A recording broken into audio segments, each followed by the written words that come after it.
बांधवांनो आणि भगिनींनो, वाचनाची मला आवड आहे, पण एकाच वेळेस 40 मृत्यूलेख वाचायची पाळी येईल असं आयुष्यात मी कधीही विचार केला नव्हता. 40 स्मृतिलेख वाचावे एका पाठोपाठ एक, हा दुर्धर प्रसंग कमालीचा दुखावणारा राहिला.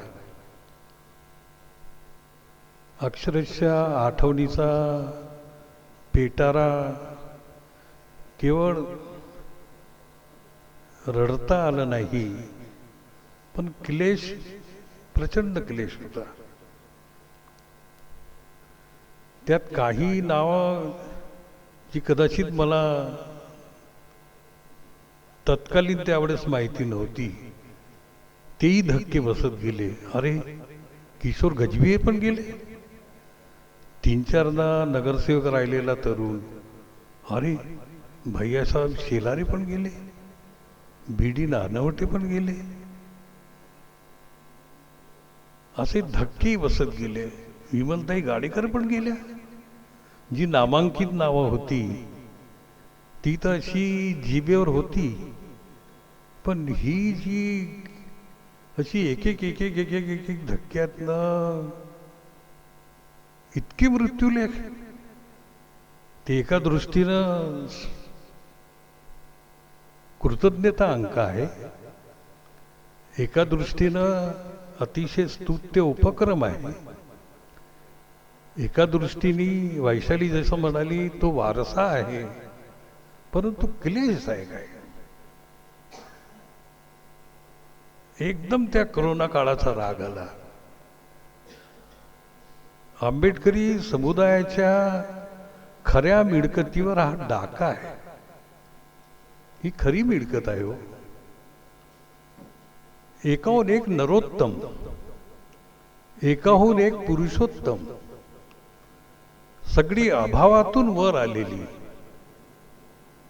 कोणीही सोन्याचा चमचा घेऊन जन्माला आलेला नाही, असाच सगळी अभावातनं, सगळी विरुद्ध दिशेने पोहून आलेली ही माणसं, ती बरीच वर्ष जगू शकली असती, अकाली गेली. सम्यक थिएटर हे सांस्कृतिक अंग असलेलं सांस्कृतिक संघटन आहे. 22 वर्ष ती कार्यरत आहे. सांस्कृतिक अंग तर आहेच आहे, पण उपक्रमतेचाही अंग आहे. करती माणसं आहेत. यांचं महासूर्य नाटक खूप गाजलं होतं. डॉक्टर सुनील रामटेके इथलीच ती निर्मिती. आज ते मुंबईला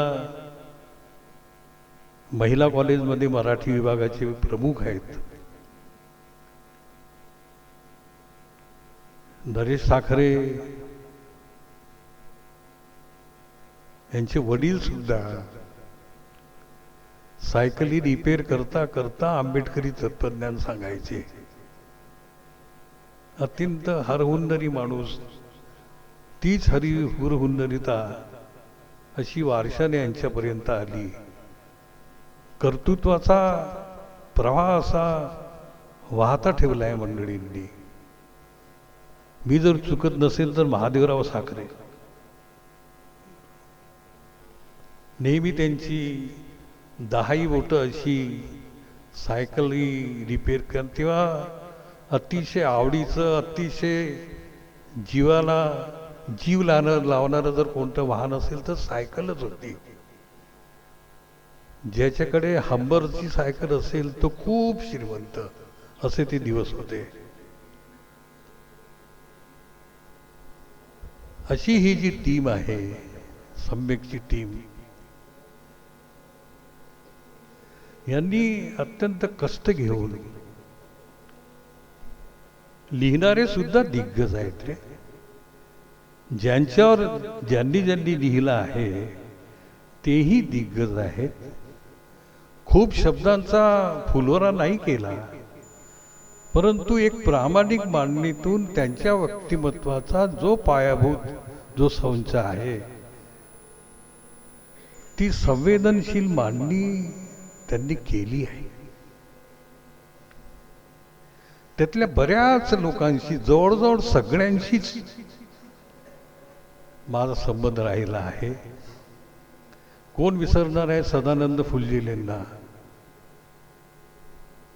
त्यांचा तो अतिशय प्रसिद्ध संवाद की बाबासाहेबांनी त्यांना हाक दिली होती, ते नेहमी सांगायचे बसताना, बोलताना, भाषणातनं, की बाबासाहेबांनी मला साक्षात म्हटलं होतं, का रे पोरा, करशील की नाही बरोबर? आम्हालाही त्यांच्याकडे पाहून कौतुकानं वाटायचं की बाबासाहेब यांच्याशी बोलले होते, किती हा धन्य माणूस असेल. आणि ती वास्तवी आहे, कारण 1956च्या धम्मचक्र परिवर्तनाचा जो महान क्षण या नागपुरात जी युगप्रवर्तक घटना घडली, त्यावेळेस सदानंद फुलझिले नागपूर महानगरपालिकेचे उपमहापौर होते. त्याच्यामुळं त्याला वास्तवाचा पाया आहे. आणि ते तरुण असतील तर बाबासाहेबांना त्यांनी पोरा म्हटलेलंही असेल. म्हणते सदानंद सतत हसणारे. मला नाही आयुष्यामध्ये सदानंद म्हणते कधी दुखी दिसले, कोणाला रागावताना दिसले, कधी कधी लग्न लावताना ते गाथा जर वधूवरांनी बरोबर नाही म्हटल्या, आता आंबट चिंबट बोलून देईन बरं असं म्हणून हसवून द्यायचे. परंतु खेडकर होते, संवादी होते, एकल कोंडे नव्हते, सतत संवाद करायचे. कधी कधी पाणी खायचे, पण छान वाटायचे. गोरे गोमटे, सदानंद म्हणते, असे एक एक आठवल्यानंतर माणूस असा विचारात पडतो, भाऊ लोखंडेंना कोण विसरेल? मित्र होते, आमची दुक्कल होती. वक्ता दशसहस्रेनु 10 लाखात एक वक्ता, एकमेवा द्वितीय, त्यांच्यासारखा तेच. चविष्ट होते, तितकेच तिखटही होते, अनेकांचे आवडते होते, तितकेच नावडतेही होते. प्रशंसा करतील तर आकाश ठेंगणं होईल, आणि कोणाची निंदा करतील तर खैर नव्हती. सभागृह असो की मैदान असो, 5 मिनिटात ताब्यात घेतलाच पाहिजे भावांनी. कोण विसरणार आहे हे सगळं? 2-3 पिढ्या, मग मराठी असो की हिंदी असो, हिंदीत ते आधीही क्रमायचे. कोण विसरेल या सगळ्या गोष्टी? ही सगळी अशी माणसं. आता डॉक्टर कृष्णा कांबळे की असाध्य असा कर्करोगाचा हा तज्ञ डॉक्टर, संबंध मध्य भारतामध्ये कर्करोगाचा विशेष तज्ञ जर कोणी म्हटलं की पहिल्या क्रमांकावर डॉक्टर कृष्णा कांबळेच आहे. आणि हे सगळी तज्ञता सांभाळूनही ते समता सैनिक दलाचे ते निष्ठावंत सैनिक होते, मृदू स्वभावाचे होते. कायम मेडिकल सेवेमध्ये ते उपलब्ध असायचे रे. सदा सर्वदा असं वाटायचं की मेडिकल कॉलेजचे हे कायम अधिष्ठाता असतील. ते निवृत्त झाल्यानंतरही कर्करोग विभाग त्यांना निवृत्त नव्हतं होऊ देत. निवृत्ती संपल्यानंतरही विनंतीवरून अनेक वर्ष ते त्या विभागामध्ये कार्यरत होते.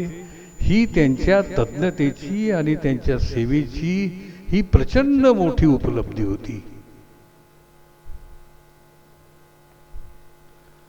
मी जर चुकत नसेल तर आगलावे व्हायच्या आधी ते प्रकाशन समितीचे सचिव होते. काही काळ त्यांनी कामही केलं. आणि मला वाटतं की करोनामध्ये आजारी असताना सुद्धा त्यांनी त्या प्रकाशनाचं काम केलं आणि त्या खूप दगदगीच्या कारणानं गेले रे ते. धक्का आहे हा. एक खरी मिळकत अशी फसकन अशी चालली झाली.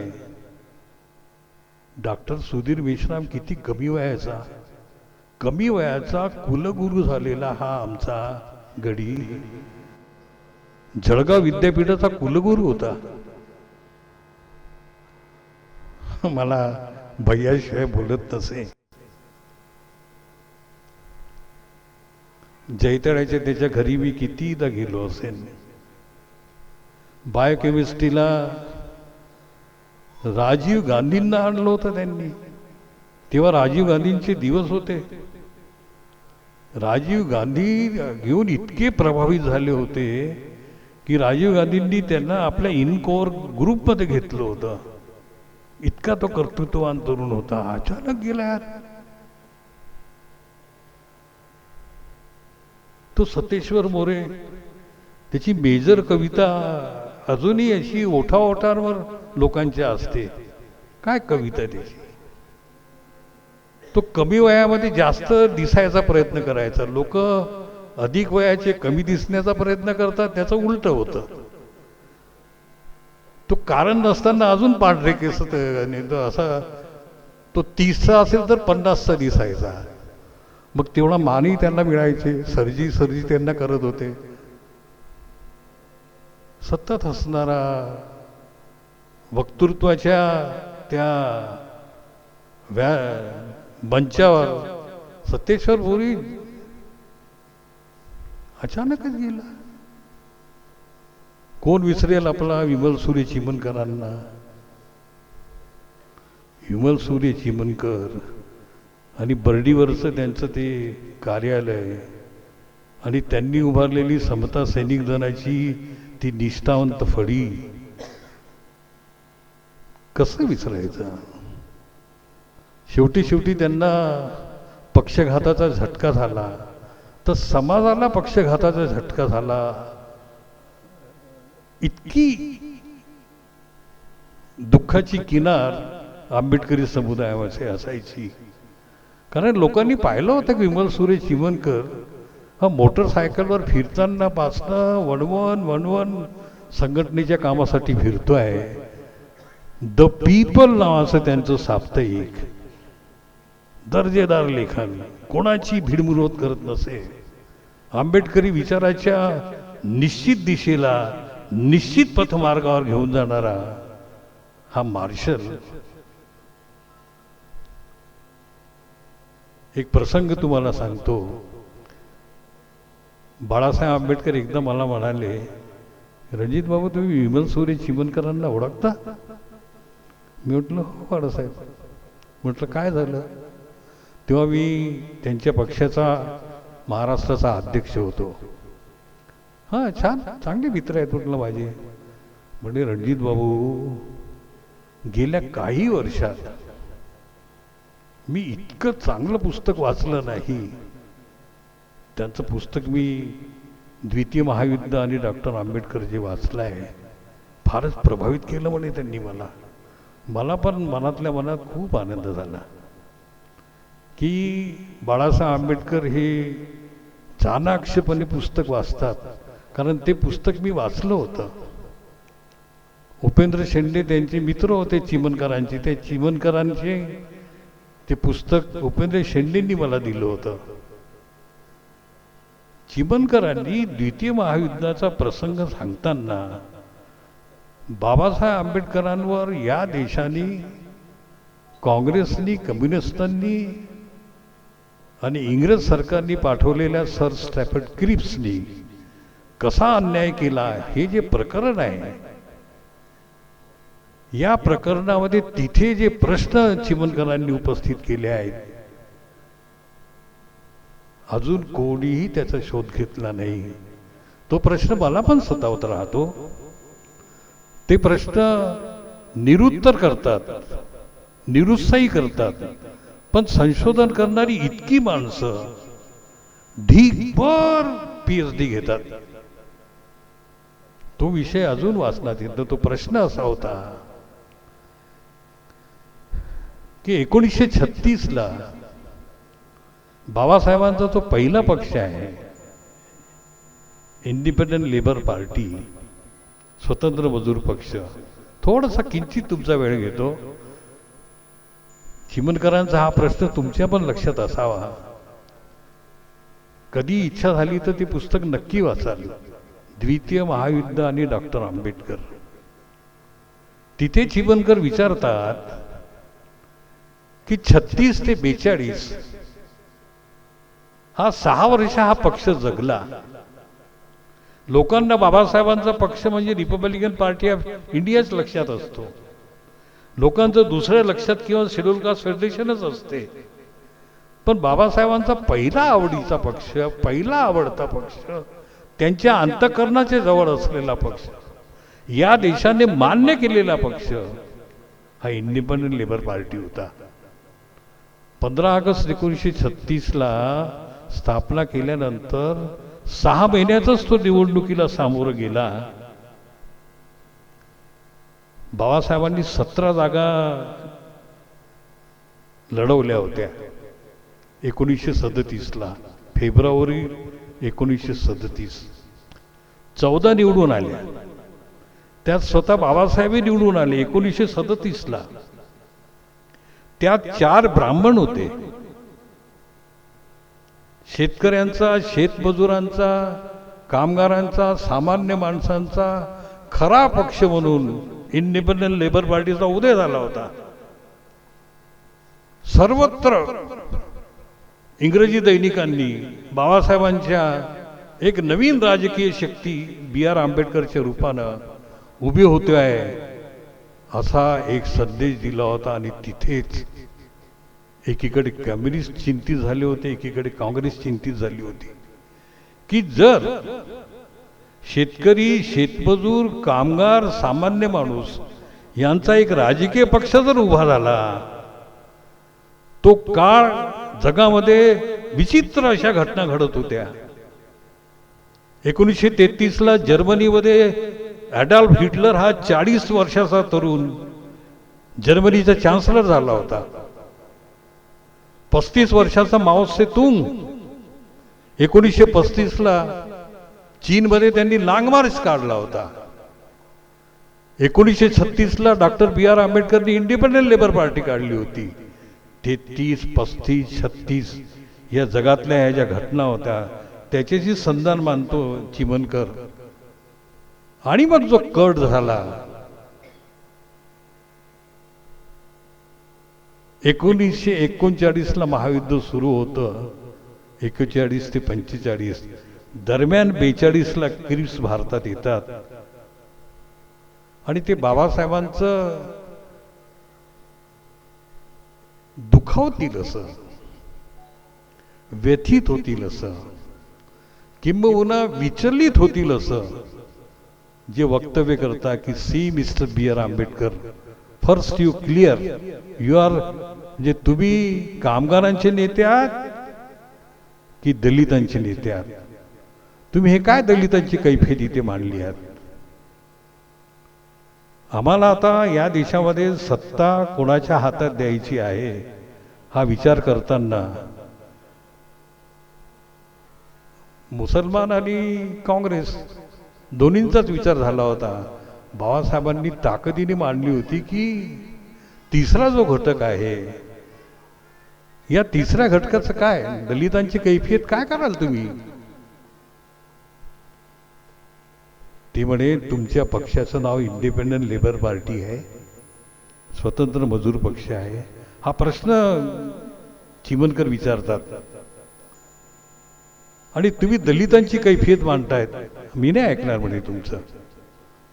तुम्ही जर दलितांची कैफियत मांडायची असेल तर दलितांच्या व्यासपीठावर या, त्या मंचावर या. नाव इंडिपेंडंट लेबर पार्टी आणि कैफियत दलितांची, आय विल नॉट लिसन. 1942ला महायुद्ध सुरू आहे, जग हादरलाय, डॉक्टर आंबेडकर विचलित आहेत, जगात वेगानं घटना घडत आहेत. एक राष्ट्राचा नेता होऊ पाहणारा डॉक्टर बी आर आंबेडकर नावाचा एक होऊ पाहणारा थोर पुरुष त्यावेळेस देशाचा, चिमणकर म्हणतात एक कट झाला आणि बाबासाहेबांना तो मार्ग सोडावा लागला. बाबासाहेबांना हृदयावर दगड ठेवून इंडिपेंडंट लेबर पार्टी गुंडाळावं लागली आणि 1942ला या नागपूर मुक्कामी शेड्यूल कास्ट फेडरेशनची निर्मिती करावी लागली आणि त्यांच्या पाठीवर जो ठप्पा लागला दलितांचा अस्पृश्यांचा नेता तो कायमचा लागला. हे कोण म्हणतात? चिमणकर. तोपर्यंत 42 पर्यंत डॉक्टर बी आर आंबेडकर हे कामगारांचे नेते, शेतकऱ्यांचे नेते, सामान्य माणसांचे नेते, शेतमजुरांचे नेते अशी जी त्यांची ओळख झाली होती ते काय मिटली. इतक्या ताकदीचा हा विचारवंत विमल सूर्य चिमणकर फारशी ओळख नाही झाली लोकांची त्यांची. ते समता सैनिक दलाचे मार्शल म्हणून अधिक प्रसिद्ध राहिले. परंतु ही सुद्धा बौद्धिकतेची, चिंतनशीलतेची ही बीज आणि ज्याला एक आंबेडकरी आकार आणि सुदृढता आहे ती त्यांच्यात होती. तोही गेलाय. वासुदेवराव बागडे संसारवरून यायचे हो. किती निस्सीम भक्ती त्या वासुदेवराव बागडेंची. बरीचसं राजाभाऊ खोबराकडे त्यांच्याशिवाय राहत नसत. मी माझ्या डोळ्याने पाहिलं आहे ते. आता ती तेव्हा मध्य प्रदेश हे सगळे एक होतं, त्याच्यापुढे ह्या भानगडी नव्हत्या. मी पाहिलं आहे संसदचं, रिपब्लिकन पार्टी ऑफ इंडियाचं अधिवेशन. ही बाब नव्हती अशी. हे हिंदी जे लोक बोलतात, कारण मध्य प्रदेशाची राजधानी होती नागपूर. आता 1962ला महाराष्ट्र झाल्याच्या नंतर हा बाकीचा भाग तसा झाला. LLB होते ते. विमलताई गाडेकर किती मोठ्या कवी.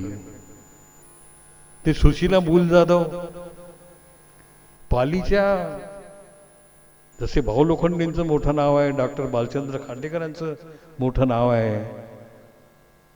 सुशीला मूल जाधव या नागपूरच्याच होत्या, पण त्यांना नोकरी लागली मराठवाडा विद्यापीठात आणि त्या तिकडे गेल्या. परंतु त्यांच्याविषयी सुद्धा ते इतकं आंबेडकरी कट्टर घराणं होतं की त्यांचे जे थोरले बंधू होते, या थोरल्या बंधूंचा डेकोरेशनचा खूप मोठा व्यवसाय होता. आणि तेव्हा आम्हाला कल्पना नाही की धम्मदीक्षेचा जो कार्यक्रम झाला 14 ऑक्टोबर 1956चा, त्याला जो शमियाना लागला होता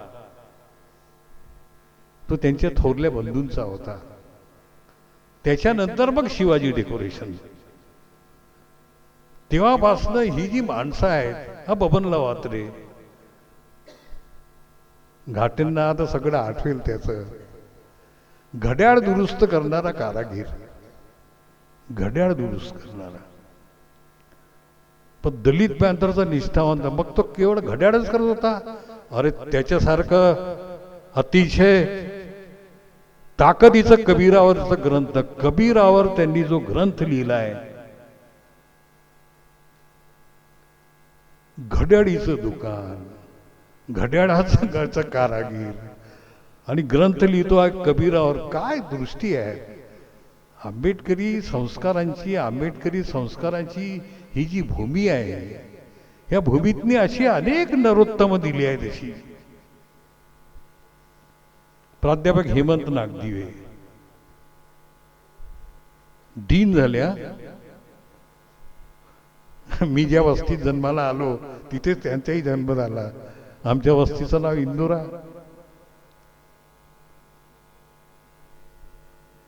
इथे नागपुरामध्ये विश्व ही हिंदी परिषद झाली होती.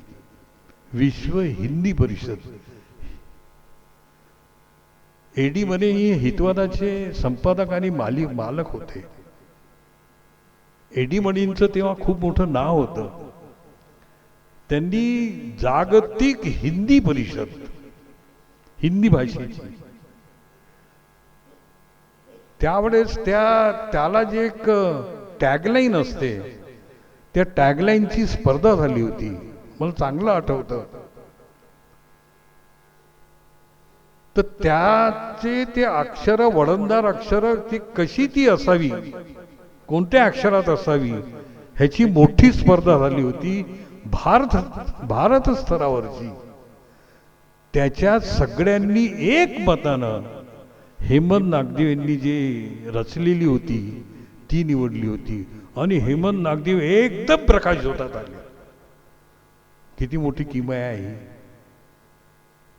त्याच्यात जी गुणवत्ता होती, त्यांना इकडे अकॅडमिक साईडला हेमंत नागदेव तितके नव्हते रमत, पण त्या बाजूने गेले, आयुष्यात खूप मोठे झाले. आज आता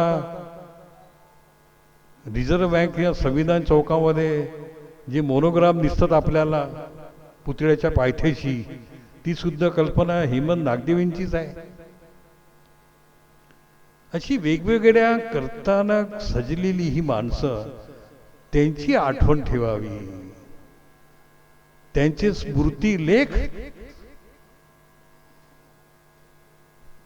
लेख घेणे सुद्धा अतिशय कटकटीचं आणि कष्टाचं काम आहे. एकदा फोन करून लेख नसेल मिळाला, नरेश ठाकरेंना चांगलं माहिती असेल, लागोपाठ असं लागून राहावं लागतं. त्याच्यानंतर ते लेख झिरपतं. इतके लेख गोळा करणे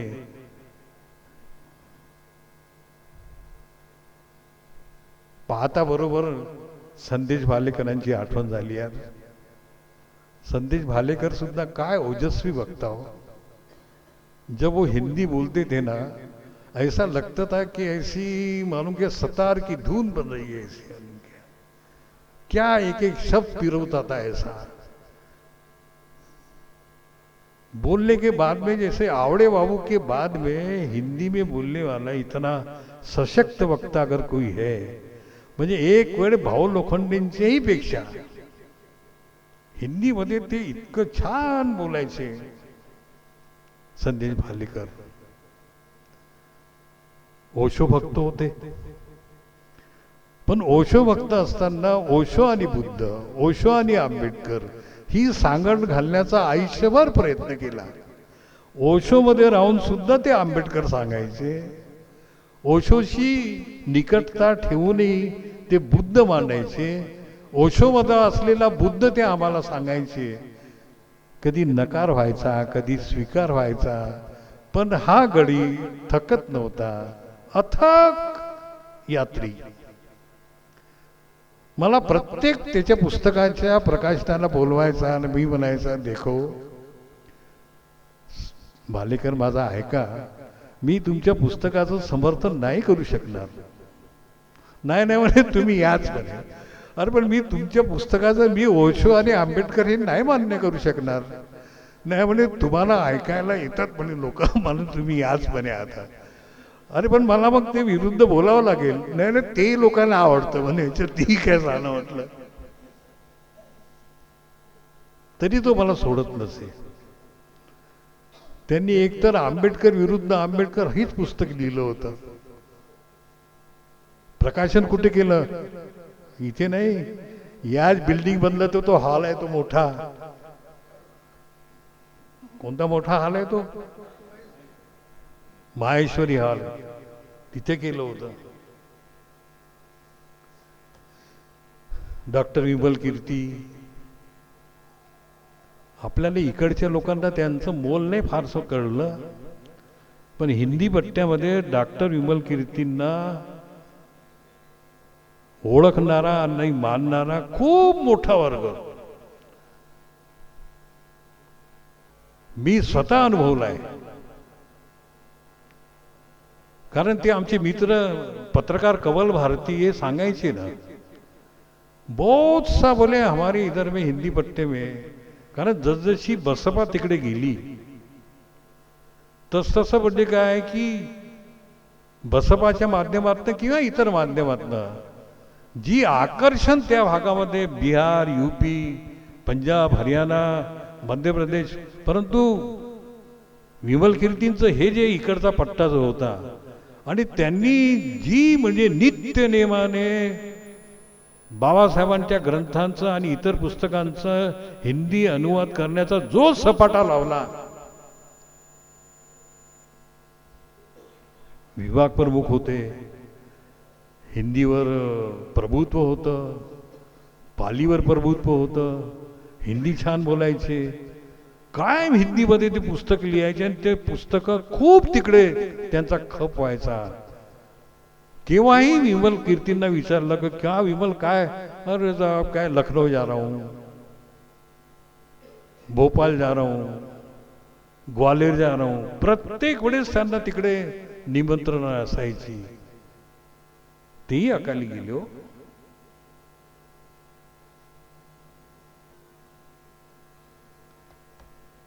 काय आता किती लोकांचं सांगू. आता वीरा साथीदारची आठवण आली.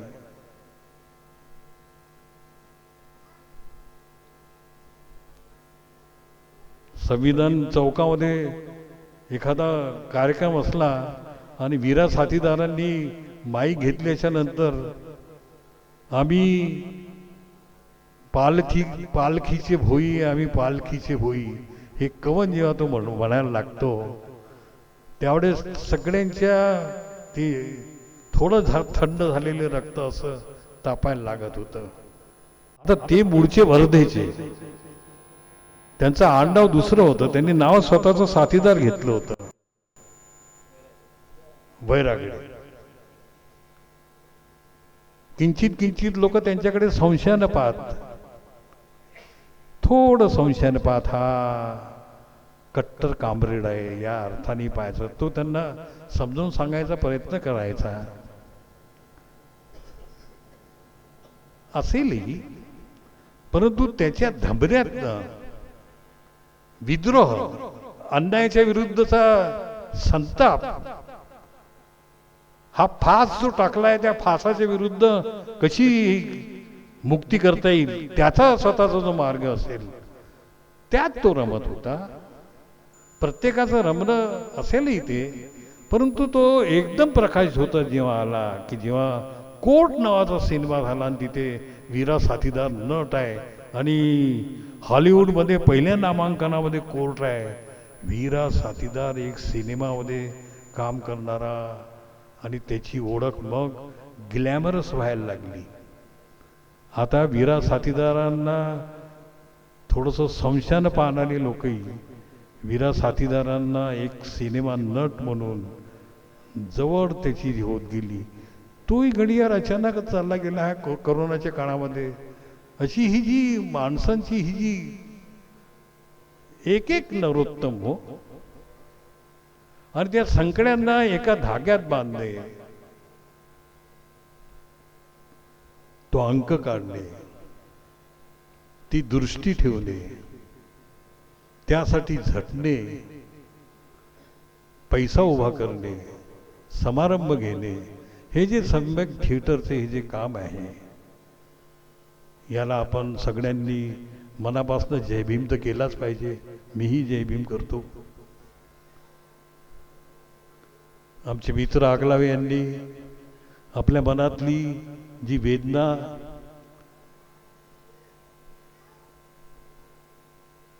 जी व्यथा आहे, जे दिसते आहे ते लपून नाही, ते मनात आणि पोटात ठेवता येत नाही. संचलनकर्त्या आमच्या भगिनी वारंवार सांगून राहिले आहेत की दुसरी फळी तयार व्हायला हवी होती. प्रास्ताविक करताना राजेश साखरे पण तेच बोलले की या अंकामागची आमची जी भूमिका आहे, हा वारसा टिकावा. वारसा या शब्दाला अतिशय मोठं मूल्य आहे. वारसा म्हणजे एक प्रकारची प्रवाहितता आहे, ज्याला केव्हाही खंड नसतो. पाणी जर वाहत नसलं तर डबकं होतं. पाण्याला जर प्रवाही ठेवलं नाही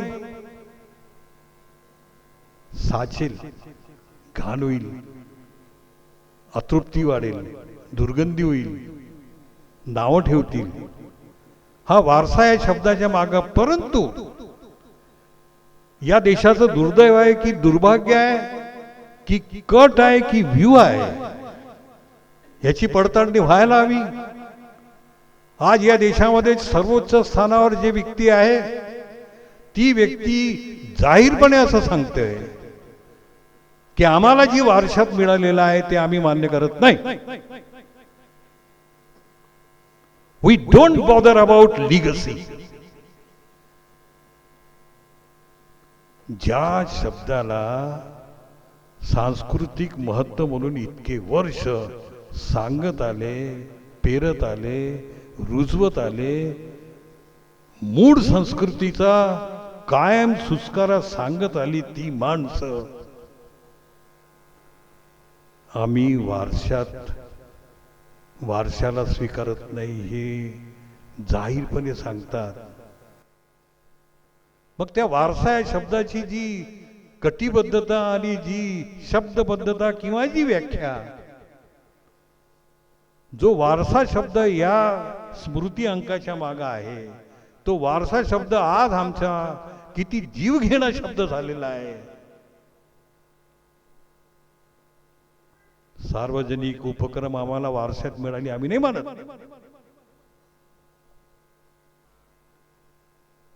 या देशातल्या सर्वसामान्य माणसांना, जी उपेक्षित माणसं होती, जी अभावात होती, जी विशिष्ट जातींनी ओळखली जात होती, जी गाव कुसाच्या बाहेरची होती, जे 1947च्या नंतर 50 मध्ये प्रवाहात आणण्याचा त्यांना प्रयत्न केला होता. जनसामान्यांचं कल्याण हे आम्ही दिशाभूत स्वीकारलं होतं. कल्याणकारी राज्य म्हणून आम्ही ऍक्सेप्ट केलं होतं. वेलफेअर स्टेट नाव दिलं होतं. आमच्या संबंध धोरणांची दिशा ही सामान्य माणसाला केंद्रीभूत करूनच आमची धोरणं राहतील हे आम्ही मान्य केलं होतं. ते कोणत्या पक्षाचं सरकार होते नाही. आता हे सांगण्यात येतं की तो वारसा आम्ही मान्य करत नाही. वारसा शब्द हा किती गळ्यातला हाड झालेला आहे समजून घ्या. नाही करणार म्हणतात. सामान्य माणसांना केंद्रीभूत करून नाही करणार. कल्याणकारी धोरण आम्ही नाही राबवणार म्हणतात. सार्वजनिक उपक्रम संबंध तोट्यात चालली आहेत आम्ही का करावी म्हणतात. उद्योगधंदा करणे हे सरकारचं काम नाहीये म्हणतात.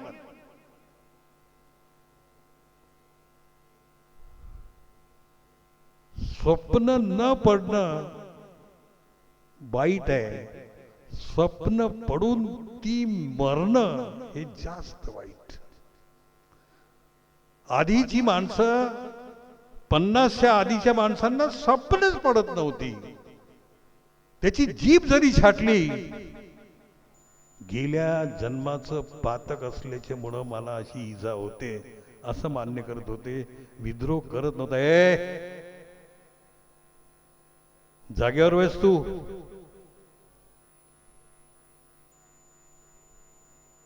जरा इज्जतीने वाग. काय तुझं स्थान आहे जरा ठेव. हो साहेब. पायरीने वाग जरा. हो साहेब. का रे मानवर केली आता तुला. नाही साहेब नाही करणार. हे चुकीचं आहे हे त्याला माहित नव्हतं. स्वप्नच पडत नव्हती. पण जेव्हा एक B.R. आंबेडकर नावाच्या माणसाने किंवा तत्कालीन महापुरुषांनी हे त्याला सांगितलं, अरे नाही रे असं काही पातक नाही आहे. नाही नाही असं काहीच नाही. असं काही ईश्वर दत्त नाही, काही अदृश्य शक्ती नाही आणि कोणतंच पातक वगैरे तो केलं नाही आहे. ही राजकीय व्यूहरचनेत ते करतात आहेत. पिढ्याने पिढ्या तू असाच गारदी होती. कोणी तुझं भलं करणार नाही. तुला उठावं लागेल. तुला उभं व्हावं लागेल. तुला द्रष्टा व्हावं लागेल. तुला सहन करण्याची ती पात्र सोडावं लागेल. ते मार्ग असे आहेत ते तुला स्वीकारावं लागेल. तिथे स्वप्न पडायला लागले. मग मी असो की आगलावे असोत की चिकाटे असोत की कुमार असोत, ही माणसं त्या स्वप्न पडण्यानं आम्ही इथे आलो रे. आणि आमच्या स्वप्नपूर्तीला जागा होती. आताच्या मुलांना स्वप्न पडून सुद्धा गर्भपात झाल्यासारखं त्यांना जागाच नाही कुठे.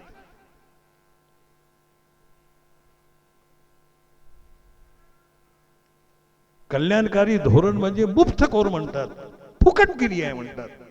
किती भयंकर आहे. फुकटे म्हणतात, फुकटे, मुफ्तखोर. आम्ही टॅक्स द्यायचा आणि ह्यांच्यावर खर्च करायचा. अरे इथे तर साधी औषध जरी घेतलं तरी टॅक्स आम्ही देतो यार.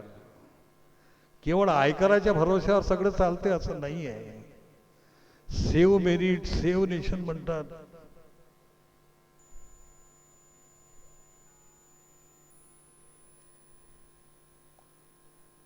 आता एक नवीन शब्द दिला आहे की आयडियोलॉजिकल रिजेक्शन. वारसाने मान्य करणार, तुमच्या आयडियोलॉजी पण मान्य नाही करणार आम्ही. कोणती तुम्ही पाठ्यपुस्तकं शिकवता? कोण तो नेहरू? अरे नेहरूचं ना आमचं काय घेणं देणं आहे? कोण काँग्रेस? काय घेणं देणं आमचं? ते 47 न 50 पासनं ते जे राज्य किंवा त्यात लपून काय संविधानाचं मी आता उदो उदो करू कधी. आई आणि बाळ जन्म होताना डॉक्टरला जर विचारलं कोणाला वाचवावं, तर डॉक्टर काय म्हणतो की बाई तरुण आहे, बाळ जात असेल तर जाऊ दे, परंतु बाईला वाचवा कारण ती अजून बाळाला जन्म घालेल. इथे संविधानच धोक्यात आहे काय सांगता? इथे लोकशाहीच धोक्यात आहे. इथे लोकशाही जिथे धोक्यात आहे तीच अस्थिर होते आहे. अतिशय वेगानं एकाधीरशाहीकडे हा देश चाललेला आहे. आमचे मित्र इथे पत्रकार आपले मिलिंद कीर्ती गेले की नाहीत माहित नाही. 1500 कायदे वटहुकुमानं 1500.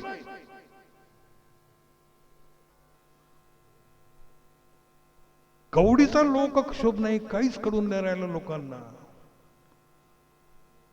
एक धर्माच्या नशेमध्ये ते गरीब असताना सुद्धा, फाटके असताना सुद्धा, अत्यंत दरिद्री अवस्थात असताना सुद्धा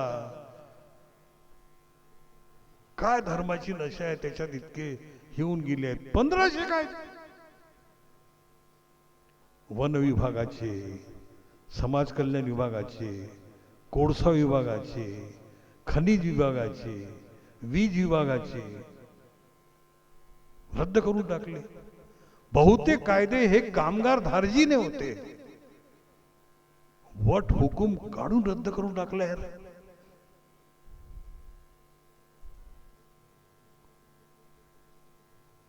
ते रामनाथ कोविंद राष्ट्रपती होते, काय सही करून द्यायचे. आता आगलेवाई साहेबांनी सांगितलं ते आता त्या भोडसर बाई झाल्या, आता त्यांच्यावर आपण काय बोलावं. म्हणजे राष्ट्रपती कशाचं काय, म्हणजे 44 कायदे, कामगार कायदे त्यांचे 4 करून टाकले. संबंध कायदे जे सामान्य माणसांच्या हिताचे होते, कामगारांच्या हिताचे होते, ते सगळे मालकधारजींनी केले. ही क्रांती आहे की रिव्हर्स डिस्क्रिमिनेशन आहे की आयडियोलॉजिकल रिजेक्शन आहे की प्रतिक्रांती आहे की मनात काहीतरी आणायचं आहे? प्रश्न मोठे आहेत. उदाहरण शेकडो आहेत. लोकशाहीचा डोलारा तिथेच ठेवून आपण रस्त्याने जाताना ज्या ठिकाणी आपण टिनाचे असे कुंपण घातलेले जागा पाहिली, अलीकडे ते टिनही खूप मोठे मोठे बांधतात. त्याच्या मागे उद्देश असा असतो की जाणाऱ्या येणाऱ्यांनी आतमध्ये काय चाललंय ते पाहू नये. मग आपण आपले स्कूटरने गेलो, पायी गेलो, असं पाहतो आपण मोठं टिनाचं कुंपण दिसते, आतमध्ये काय आहे ते माहित नाही. या देशाची सांसदीय लोकशाही अशीच झाली आहे. मग 543 पैकी 127 काही राखी वगैरे म्हणजे काय ठेवले यार, काय कसं काय. आणि ज्या देशामध्ये या संबंध गोष्टींचा हा कोणा सत्ताधाऱ्यांवर राग आहे असं म्हणून नाही, कोणत्या पक्षावर राग आहे असं म्हणून नाही. मग जे डॉक्टर आंबेडकर वारंवार सांगायचे की तुम्ही स्वातंत्र्य इतकं ते जास्त महत्वाचं आहे की हा देश तुम्ही कसा करणार आहे ते का स्पष्ट करत नाही. ह्याच्यापेक्षा तर माओ से तुम पर पडला. तुम्ही 47ला स्वतंत्र झालं तर 49ला झाला. तुम्ही 138 कोटी आहे तो 149 कोटी आहे. तुमच्या देशापेक्षा जास्त भूपुरुष आहे, तुमच्या देशापेक्षा जास्त लोकसंख्या आहे. तुमच्या देशाच्या नंतर 2 वर्षानं तो स्वतंत्र झाला. गरिबी नावाची गोष्ट नाही आहे तिथे. इतकी मोठी जनसंख्या असताना सुद्धा तो देश सुखी आहे असं म्हणता येईल. पॉवर सेंटर झालाय, युनोचा व्हेटो त्यांच्याकडे आहे. तुम्ही विश्वगिरू म्हणता आणि काय हालत आहे तुमची. तुमचा भूकेचा निर्देशांक आता 116 पैकी 102 वर तुमचं भूक. तुमचा गरिबीचा निर्देशांक वाढला. या देशात गरिबी, बेरोजगारी, आरोग्य, स्वच्छ पाणी, तरुणाई हा विषयच नाहीये. गरीब मग तो ओबीसीचा असो की दलितांचा असो की आदिवासींचा असो की उच्चवर्णीयांचा असो.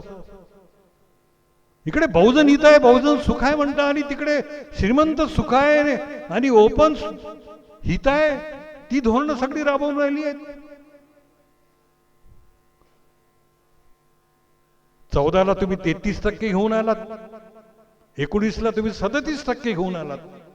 देश नाही मिळाला होता ना.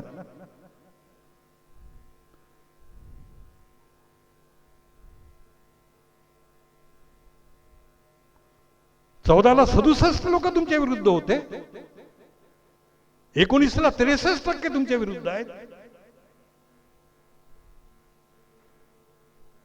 परंतु सत्ता मिळते, वोट बँक महत्वाची करायची. कसं काय करायचं. बाजूच्या देशामध्ये आता श्रीलंकेमध्ये केवळ असंच झालं म्हणून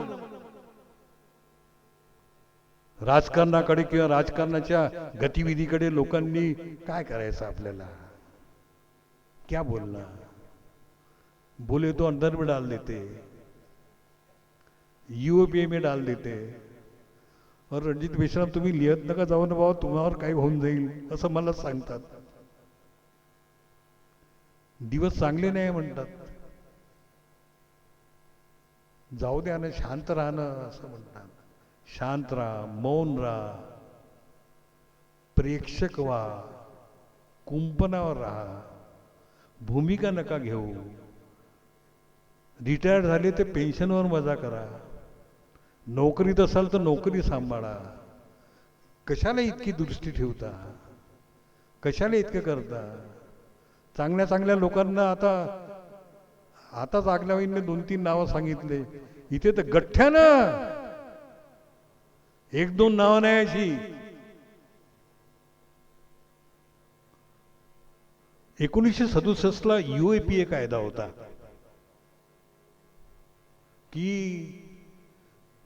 जो केंद्र सत्तेच्या विरुद्ध जे उठाव करतील त्यांना यूएपीए मध्ये टाकायचं. Unlawful activities prevention act, UAPA.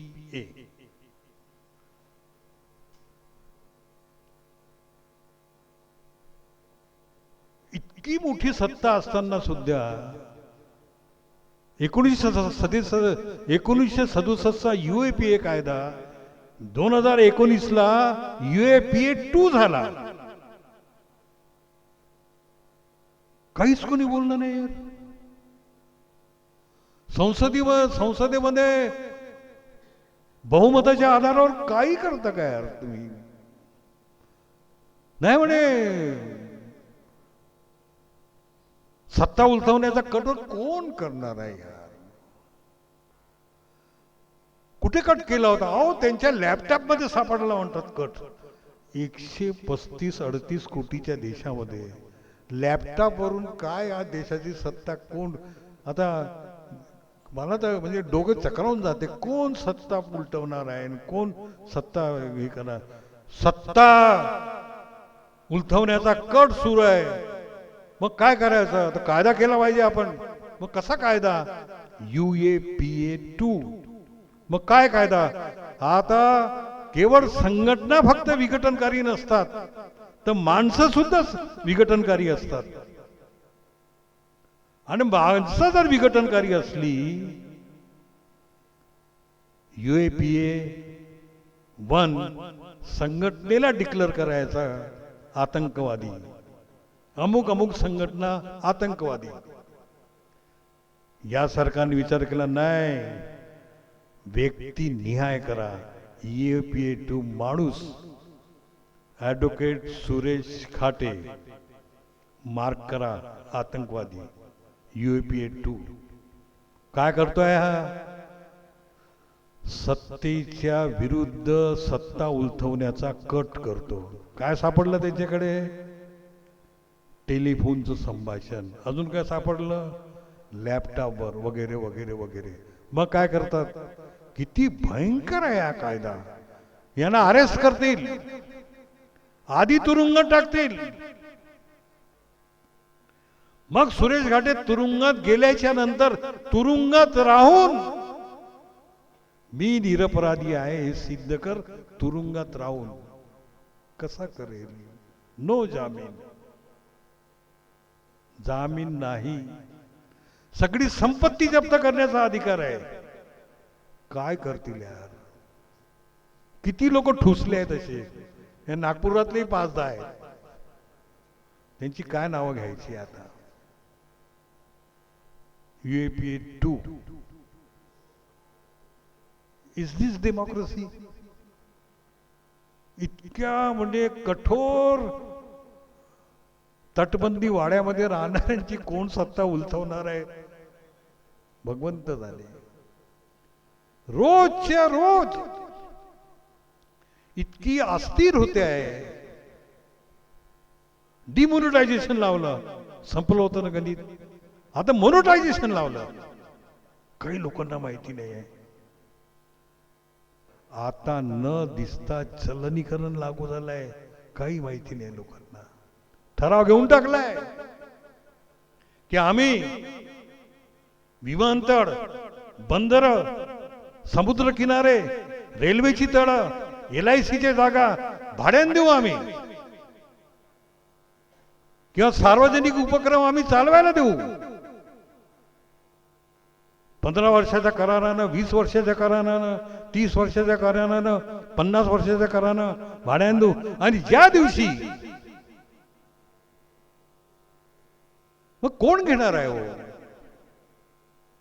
पटकन तुमच्या नावासमोर नावाचे नाव, कोणी अडाणी असेल, कोणी अंबानी असेल, किंवा अजून कोणी, म्हणजे श्रीमंत सुख आहे, श्रीमंत हित आहे, तीच धोरणं. तो वर्ग हळूहळू हळूहळू हळूहळू एकवटायला लागला. विद्यमान सरकार हे आमच्याच हिताचं धोरण करते. सैतान जरी आडवा आला तरी आता आपण काही हे करायचं नाही, मत द्यायचं, या सरकारला चुली जाऊ. आणि हे बाकीचे,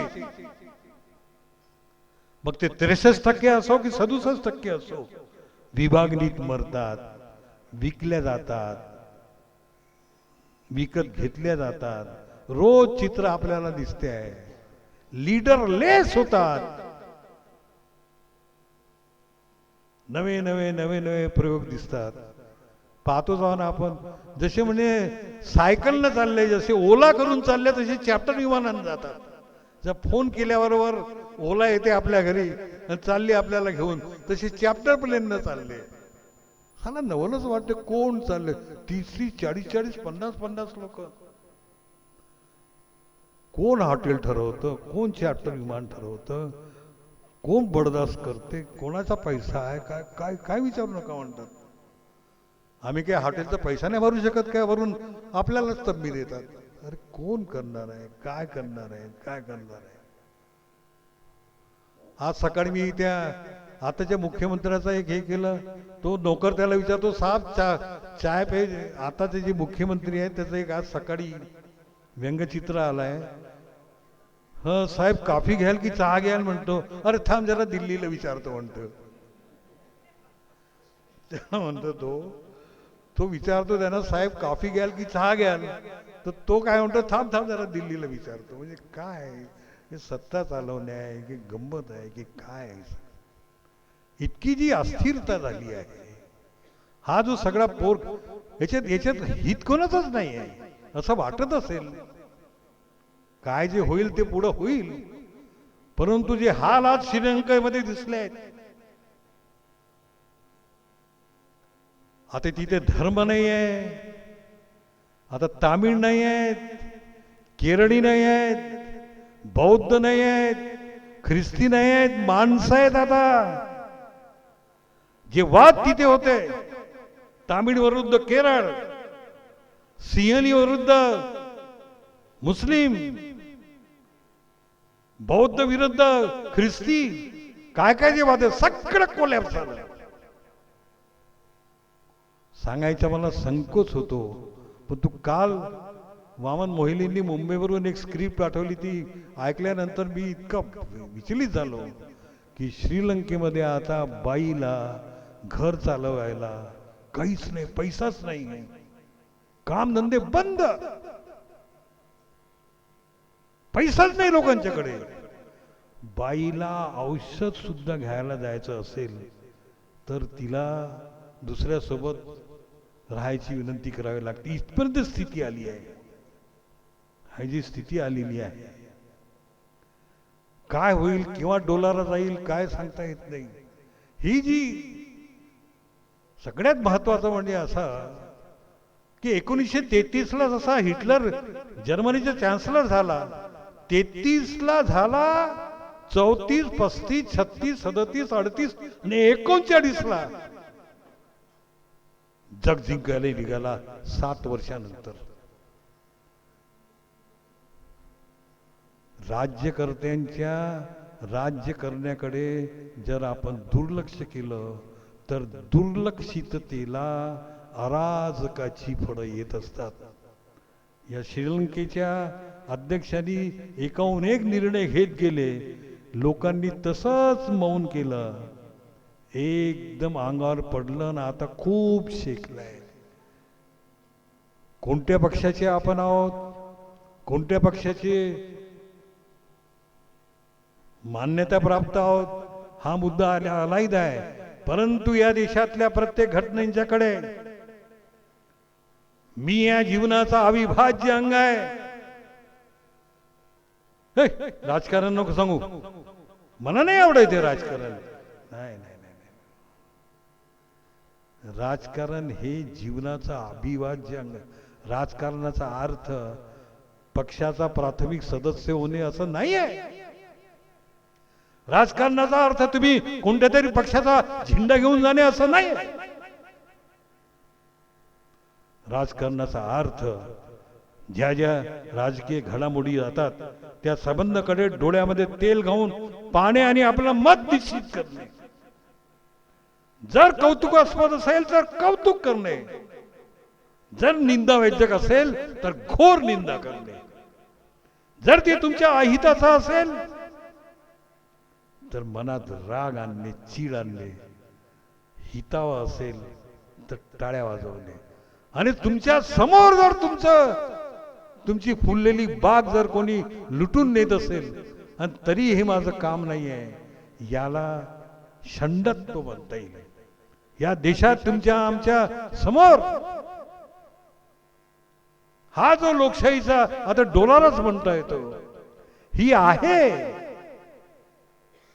ती संसद ठेवून सुद्धा ब्र काढता येत नाही किंवा बोलता येत नाही किंवा मूक संमती किंवा मग व्हीप म्हणा, काय जे असेल ते, काय ती जॉन बॅकवर्ड म्हणतात what is democracy, government by discussion. आणि जिथे डिस्कशनच नाही, काय ते बाबासाहेब म्हणतात की, किंवा ते अब्राहम लिंकन म्हणतात, हो लोकांचं लोकांसाठी लोकांनी चालवलेलं सरकार कुठे दिसते हो, लोकांचं लोकांसाठी हे नागरिकत्वाच्या व्याख्या झाल्या यार. ह्या व्याख्या काय शिकवतं इथे ते, म्हणजे मूठभरांचं अनेकांवर असलेलं राज्य, त्याची नाव लोकशाही, असंच काहीतरी दिसते. सर्वस्ताई बरोबर आहे, चूक आहे, असंच काहीतरी दिसते. काय ते बाबासाहेबांची व्याख्या, बाबासाहेबांनी किती महान सांगितली असेल, परंतु जर ते वास्तवामध्ये येत नसेल तर एक तर आपल्याला चीड यावी, एक तर आपण विचारलं पाहिजे, किंवा लक्ष तरी वेधलं पाहिजे. रक्ताचा थेंब न सांडता लोकांच्या सामाजिक आणि आर्थिक जीवनात आमूलाग्र बदल करणारी शासन व्यवस्था म्हणजे लोकशाही, ही बाबासाहेबांची व्याख्या. रक्ताचा थेंब न सांगता लोकांच्या सामाजिक आणि आर्थिक जीवनात आमूलाग्र बदल कुठे होऊन राहिला. तेच बाबासाहेब जेव्हा म्हणतात संविधान देताना की जसजशी विषमता वाढत जाईल, कुठे होऊन राहिलं असं. सामाजिक विषमता आणि आर्थिक विषमता पराकोटीने वाढते. अजून तुम्ही त्यांचा डेटा नाही घेतला, गरीब इतक्या मोठ्या प्रमाणात गरीब होत चाललाय, पाहू शकत नाही गरिबीचे हाल, इतका गरीब चाललाय. उभं शेत जडावं तशी तरुणांची स्वप्न अशी झडत चालले आहेत. केवळ लोकांना नाही म्हणून धंदा करा म्हणतात त्यांना. कसा धंदा, कुठून धंदा, काय धंदा.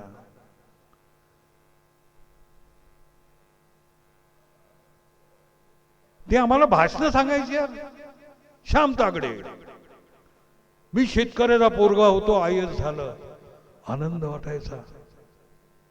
नानक रामटेके सांगायचे, मी हॉटेलमध्ये बसून IAS झालो, आनंद वाटायचा. इजेड खोबराकडे रोज सांगतात, मी गरीबाचा मुलगा होतो, मी IAS झालो. IAS लोकांची अशी रीकची अधिक. या देशातल्या सर्वोच्च स्थानावरचे जे प्रमुख आहेत ते संसदेमध्ये म्हणतात, IAS ला काही जास्त अक्कल आहे, संसदेत म्हणतात यार. या देशाचे पंतप्रधान संसदेत म्हणतात. IAS ला काही जास्त अक्कल असते. कोळसा विभागाचे सचिव, तिथून काढलं तर जंगल खात्याचे सचिव, म्हणजे कोळसा यांना कळतं, जंगली कळते यांना. IAS जास्तीत जास्त मोठा बाबू, याशिवाय काय काय आहे म्हणजे हे बदलवून टाकलं. त्याच्यातही लिटरल एंट्री टाकली. कोणतीच स्पर्धा परीक्षा न पास होता कित्येक केंद्रामध्ये सचिव आता मुख्य पदावरती झाले आहेत. लिटरल एंट्री झाले आहेत. काय स्वप्न पाहतील रे, किती स्वप्न. अभ्यासिका रिकाम्या होतील यार. जे त्या काळामध्ये किती वाईट असेल रे, किती आणीबाणीला दूषण देत असाल. जे नागडेस होते त्यांचं काय हिरावलं गेलं होतं, जे वस्त्रालंकारामध्ये होते त्यांचं गेलं, तुमचं काय गेलं होतं. 14 बँका राष्ट्रीयकृत झाल्याच्या नंतर कोणाचे पोरं लागले होते. या रेल्वेमध्ये कोण लागलं होतं, या रिझर्व्ह बँकेमध्ये कोण लागलं होतं, या गव्हर्नमेंट सेक्टरमध्ये कोण लागलं. कोणाची कुटुंब विसर झाले. तो माणूस तुम्हाला म्हणायचा की नसेल तरी सार्वजनिक दिव्यावर तू अभ्यास कर, परंतु तुला शिकलं पाहिजे. आज अशी स्थिती आहे की बाप म्हणते काय करशील शिकून, भयंकर आहे बाले. आज 40 वर्षापूर्वीचा 50 वर्षापूर्वीचा बाप पोट काढून शिकवायचा. आज बाप काय म्हणते बे करशील काय शिकून. किती भयंकर आहे हा विरोधाभास. हा या देशात लोकशाहीचा डोलारा कायम ठेवून सुरू आहे. लोकशाही आतल्या आत पोखरल्या जात आहे. ती तुमची माझी सगळ्यांची जबाबदारी होती. तो डोलारा समजून घेणारी, अनेक दृष्ट्या समजून घेणारी पिढी या ठिकाणी नमूद होती.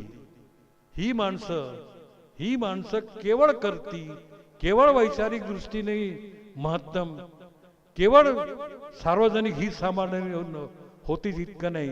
ही माणसं चळवळीच्या नायकत्वाची एक म्हणजे काय म्हणू आपण त्यांना द्रष्टी माणसं होती. ही अकाली घन झाले. तुमच्या माझ्या जीवनातलं संचित धन जसं जातं तसं हे संचित धन, सामूहिक धन अकाली गेलं. हा क्षण या स्मरणिकेमध्ये नरेश बाबू आणि सुनील रामटेके आणि तुमच्या मंडळींनी जो साधला, या क्षणाला, या प्रसंगाला साक्षीदार होण्याच्यासाठी मला आपण अत्यंत आनंदानं आदरानं मला बोलावलं. माझे 4 शब्द आपण ऐकून घेतलेत. मी तुम्हा सगळ्यांचं ऋणी आहे. इथेच थांबतो. जय भीम.